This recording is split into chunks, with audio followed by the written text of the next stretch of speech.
Salut Élise, merci de nous recevoir chez toi dans ton joli potager. Est-ce que tu pourrais justement nous le décrire en quelques mots? Bien sûr. Alors, mon potager, en quelques mots, je vais commencer par dire que c'est un potager débutant parce que j'ai commencé avec la box à planter de printemps. Donc, c'est seulement ma deuxième box là avec la saison de l'été. Et c'est un potager aussi qui est un potager utile parce que je me sers de contenants qui sont en fait des contenants de seconde main, des cagettes que j'ai récupérées au marché, des jardinières que j'ai achetées chez Emmaüs à 50 centimes, de la terre que je récupère à droite à gauche. Donc c'est un potager qui ne coûte pas grand-chose finalement.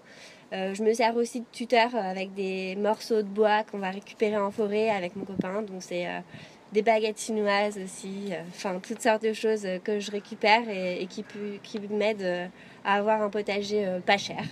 Et puis en troisième, je dirais que c'est un potager qui n'est pas prise de tête parce que finalement, j'ai pas de grosse pression. C'est la première fois, c'est mon premier jardin sur le balcon.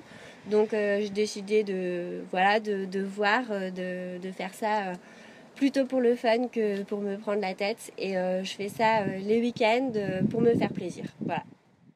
Ok, après ce petit descriptif, est-ce que tu pourrais nous dire qu'est-ce qui t'a donné envie de commencer cette aventure au potager? Ce qui m'a donné envie de me lancer dans l'aventure, ça a été le fait qu'on a acheté de plus en plus de plantes pour décorer l'appartement. Ça a commencé par des plantes grasses, des cactus, et puis on a eu de plus en plus envie de renouveler un petit peu notre stock. Et puis moi j'ai eu envie d'avoir des herbes aromatiques parce que j'en mange beaucoup en salade pour accompagner mes plats. Et donc du coup on a acheté du persil et du thym. Et puis petit à petit je me suis renseignée et puis je me suis dit pourquoi pas un potager finalement. C'est parti, on va commencer par les radis et puis ainsi de suite. Voilà. Et donc en cherchant sur internet comment réussir à gérer au mieux mon potager sur le balcon, comment avoir de petites astuces pour mieux jardiner sur mon balcon, je suis tombée sur le site de la box à planter et j'ai réussi à trouver, à passer ma première commande.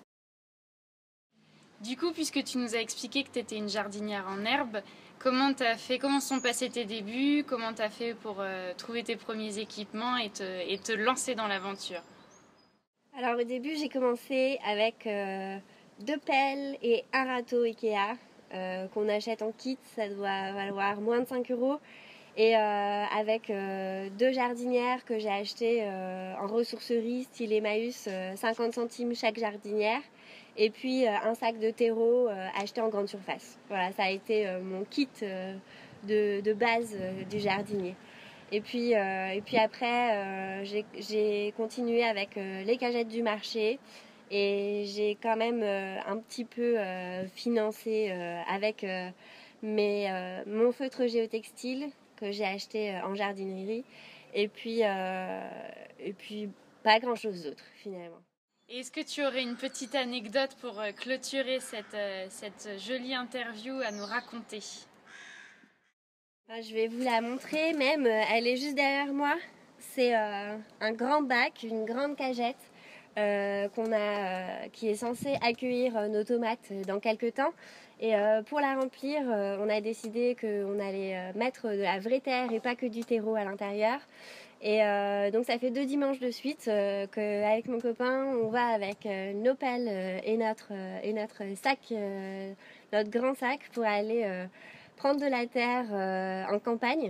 Et donc on prend la voiture, on roule et puis on s'arrête sur le bas-côté et puis hop, vite, on se dépêche de remplir notre sac pour pouvoir avoir notre terre. On a un peu l'impression d'être des aventuriers en faisant ça.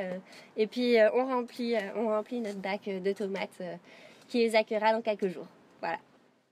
Merci Elise de nous avoir accueillis chez toi et de nous avoir montré toutes tes jolies belles pousses. Et puis à une prochaine fois.